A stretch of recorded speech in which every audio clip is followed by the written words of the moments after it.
you're here, show yourself.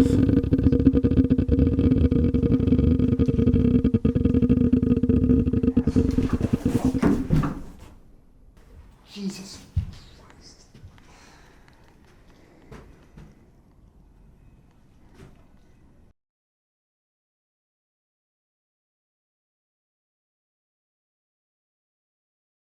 Welcome back to the Overtly Critical Film Show. I'm Ryan. And I'm Corwin. And this week we watched The Empty Man, directed by David Pryor, starring James Badge Dale, Marin Ireland, Stephen Root, and Ron Canada.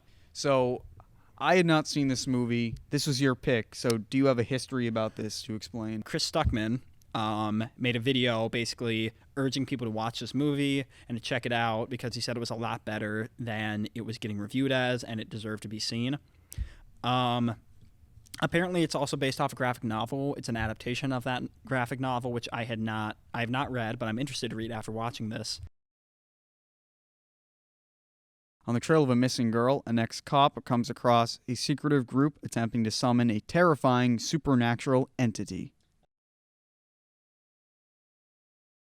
Okay, so the story of the movie. I'm going to get into my script writing nerd stuff, and you'll be able to do this next season when you take that class. But anyway, yeah. So in script writing, pretty basic thing. Usually within the first 10 minutes, you start the first 10 minutes with like an opening scene that's kind of an attention grabber.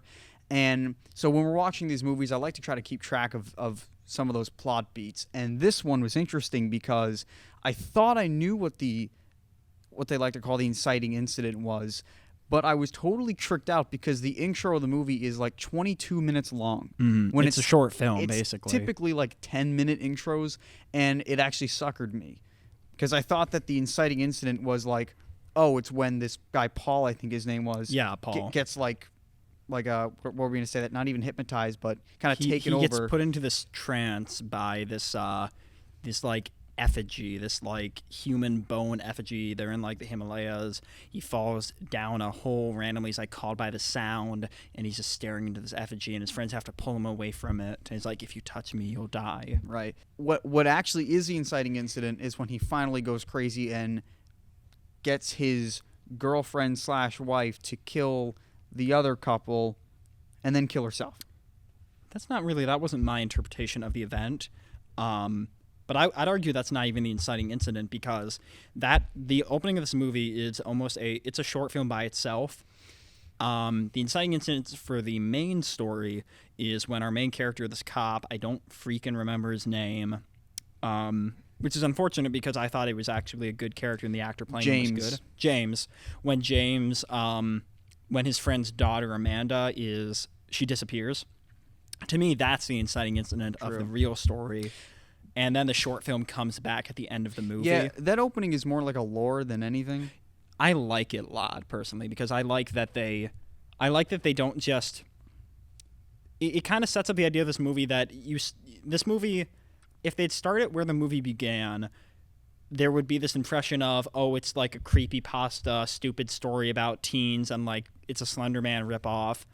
But I think that this opening sets up from the beginning that it's bigger than just the small town, because we're off in the Himalayas 20 years ago, and this similar thing is happening, and already we're thinking, how is this connected? And they give us sort of little drops here and there about how this may be connected back to there, like when he's scrolling through the Wikipedia pages on the Pontifex Institute or the Pontifex Society.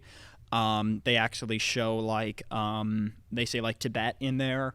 A cool metric that the film uses to kind of like tell I like to say it's a metric because it just makes sense to me, is the whole idea that when this empty man kind of thing takes somebody over, it has like a 3-day cycle. So the movie often does this day 1, day 2, day 3 they say like thing. On the first day you hear him, on the second day you see him, on the third day he gets you or something. Right. I was actually very surprised to see, and I made a note that they aren't jumping right into jump scares. They like to hold off, especially the beginning when Paul is first in that thing. He's like, you touch me, you're going to die.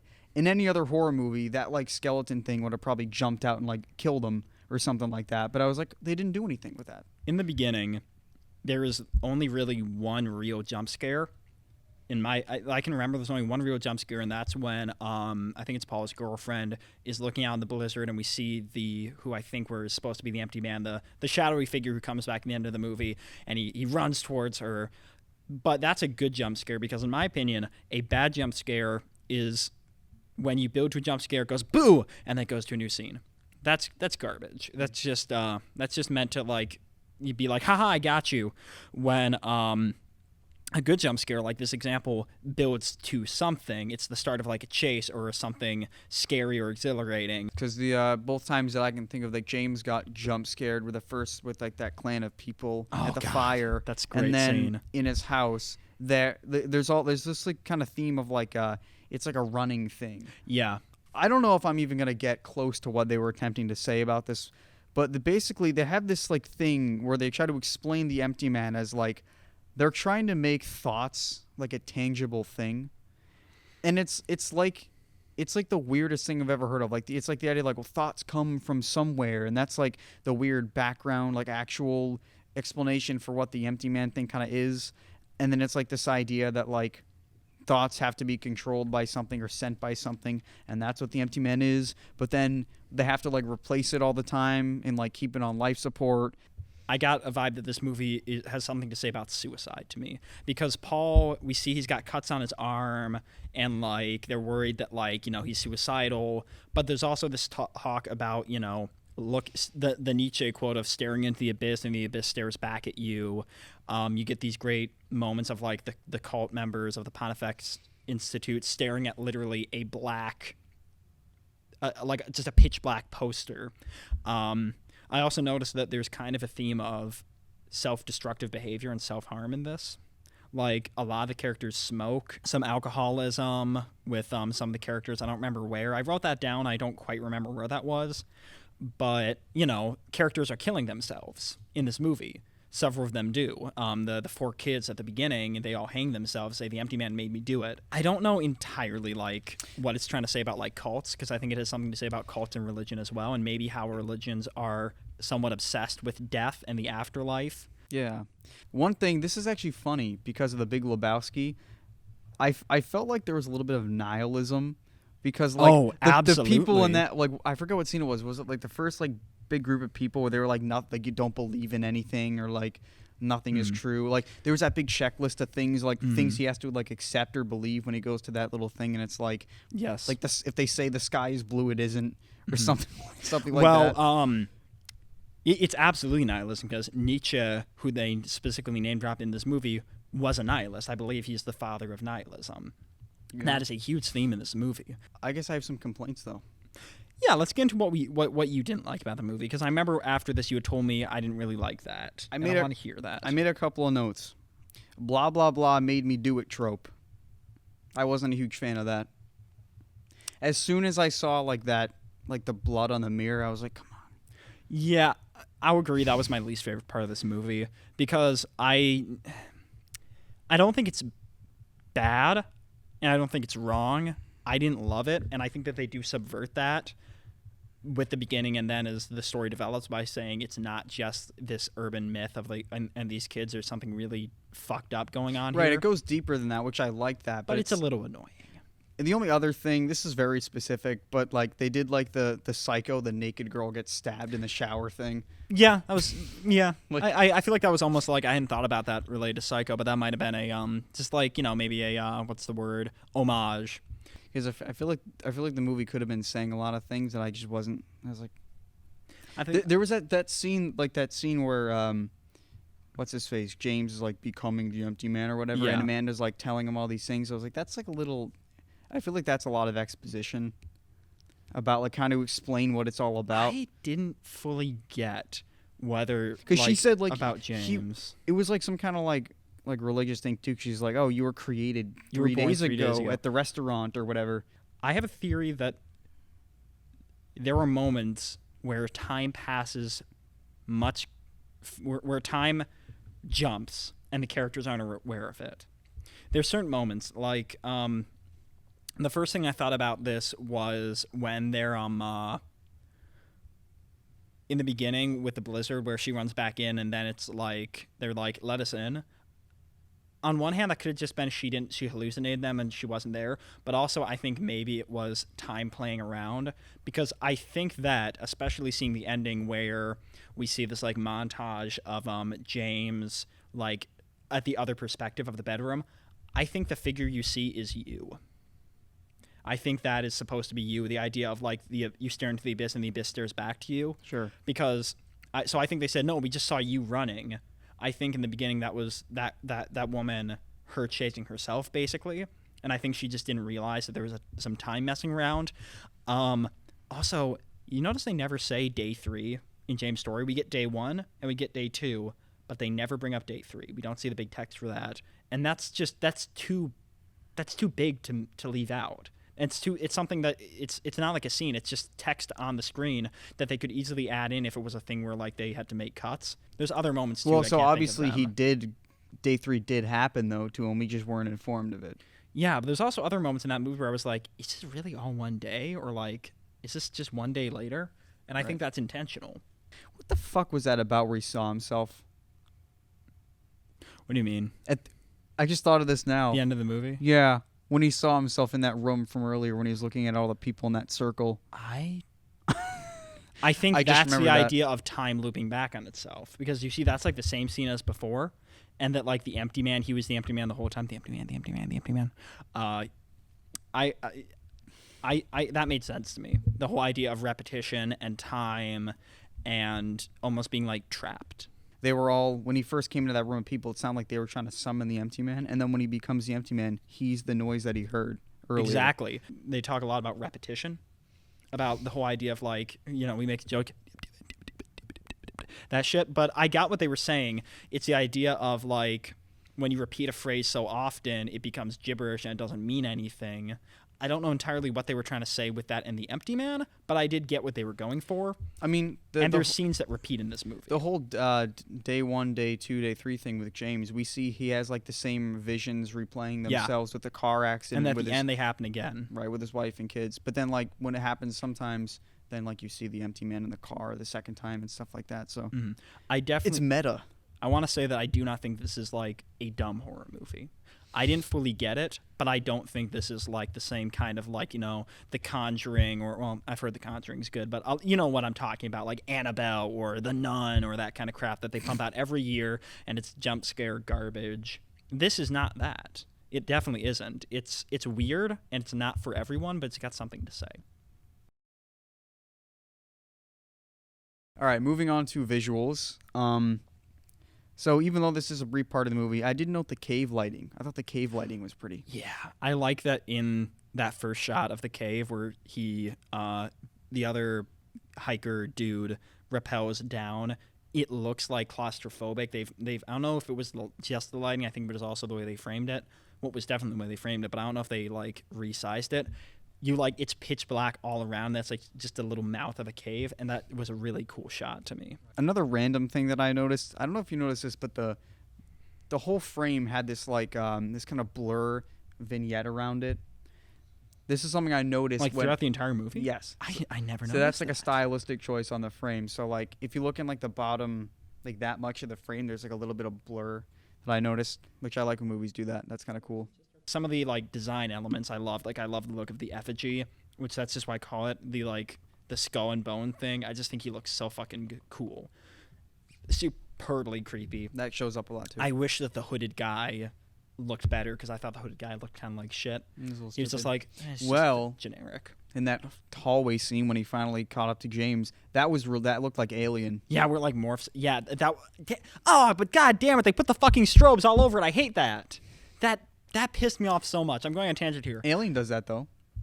Alien does it not as bad, and we get more scenes where we can actually see the xenomorph in full. I couldn't stand that.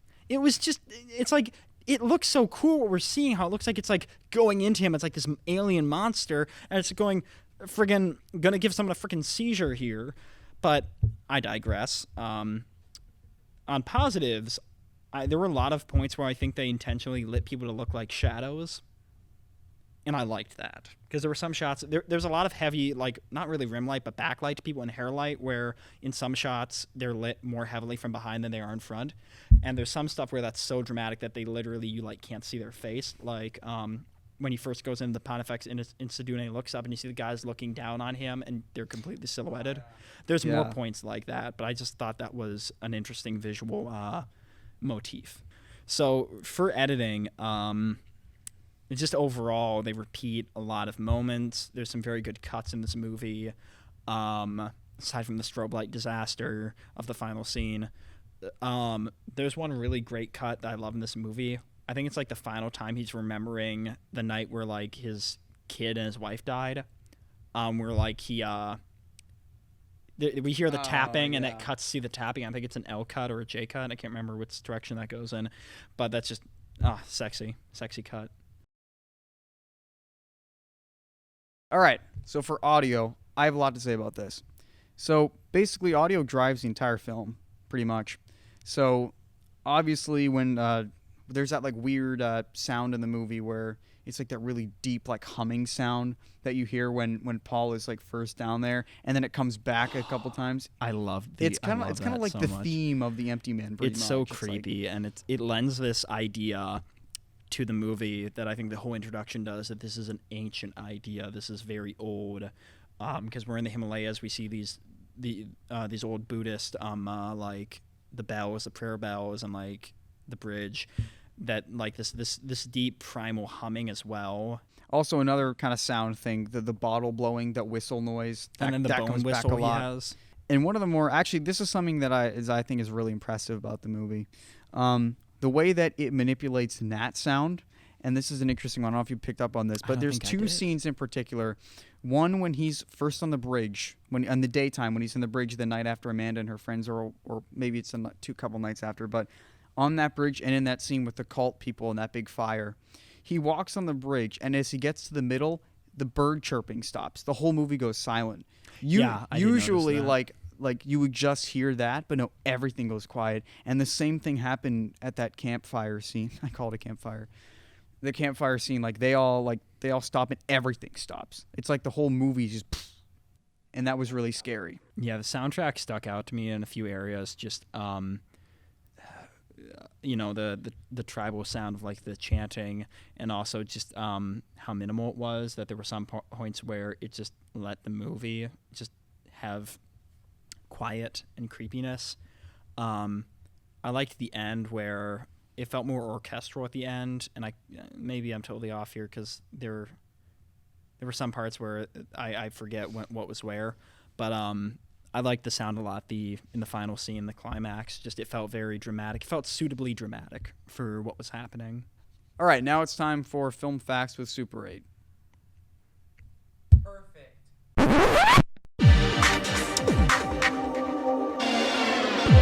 The first film released under the Walt Disney Studios motion picture label to be rated 18 by the BBFC. The title card doesn't appear on screen until 20 minutes into the film.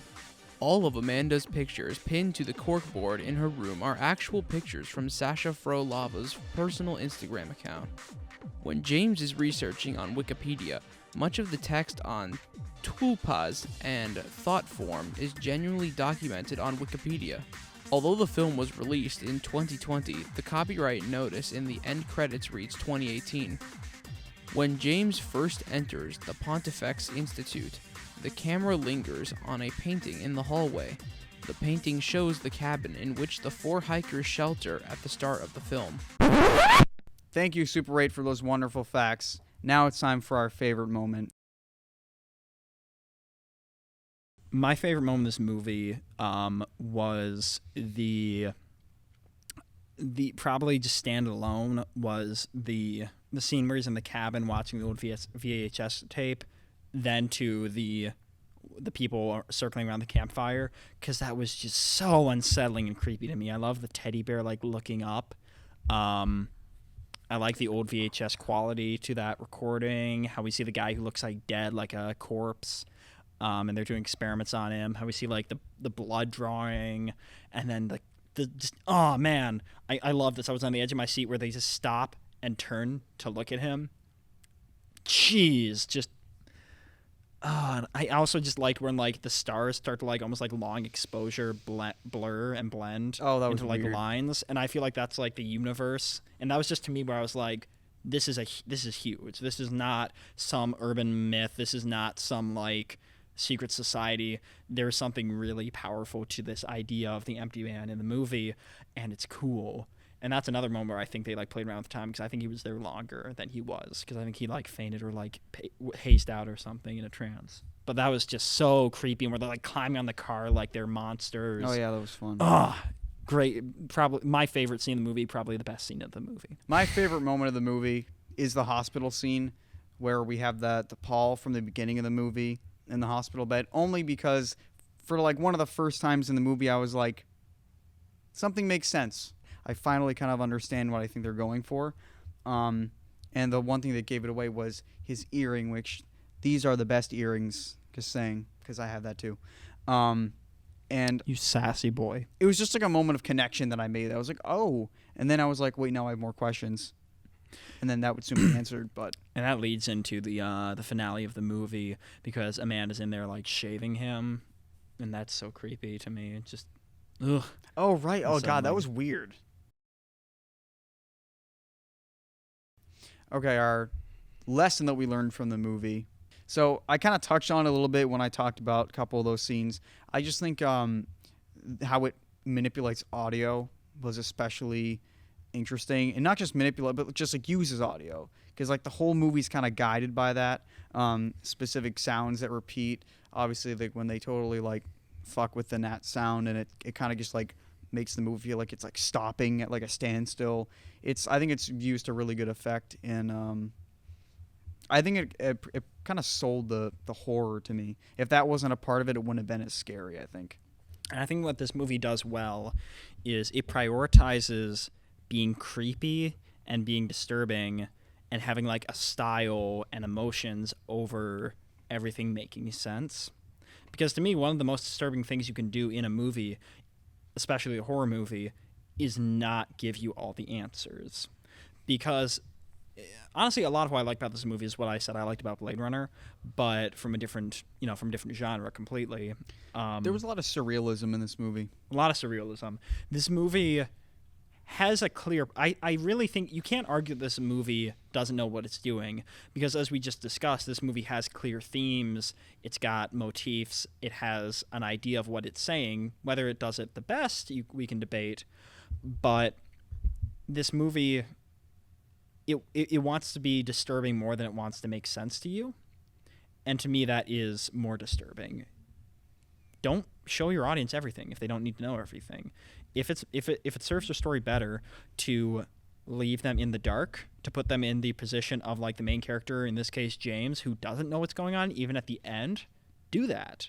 You don't have to give them more POV characters. You can put them in one position and only show them what that character sees, and just, leave people asking what the fuck at the end of a movie. And to me, that's not a bad feeling. To some people it is, but I like that, and I think it's interesting. Now we get to listen to Joey do funny notes, and then we pick next week's episode. Take it away, Joey. You, Corwin. Hi, welcome to Funny Notes. So the title for this title of Funny Notes is Vacant Bloke. In parentheses, not full. Knockoff Marvel, 20th Century Sad. Very long one-note orgasms. Oh. Man is empty, ribs showing. Mountain is windy like Corwin, Windcore. Got him. Beatboxing in my girl, Thanos style. Blood sticks well on mirrors. We'll try next time. She wants smoke. Likes old stuff. Reject Jewel. Which teen is the best blower? No idiots allowed. Sorry, Dan. You got me. Dogs need sustenance. A baby does well. Woman fed her infant to dogs. Yeah. Dogs need sustenance. A baby does well. Open your brain. World is flat. The high school bonfire. Do not call the empty man after 3 a.m. challenge.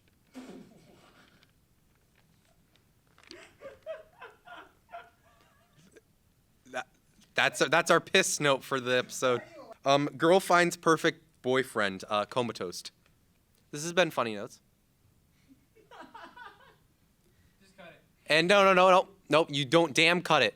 This is Funny Notes, and we're gonna go back to the main show. Take it away, Corwin! All right, thanks, Joey, for your funny notes. We're going to pick the movie for next week. Well, he's going to pick. I'm going to shuffle. Mm-hmm. And he's not going to look. I'm not going to look. This isn't the second take. Absolutely not. That would be ridiculous. And next week we will be watching El Mariachi by Robert Rodriguez. Spanish movie. Also a very low budget movie at the time, only $7,000. All right. I'm excited. That's it for this week. We'll see you in Espanol next week. Should we do the entire episode in Spanish? Oh, fuck that. We'll do subtitles. See you next week.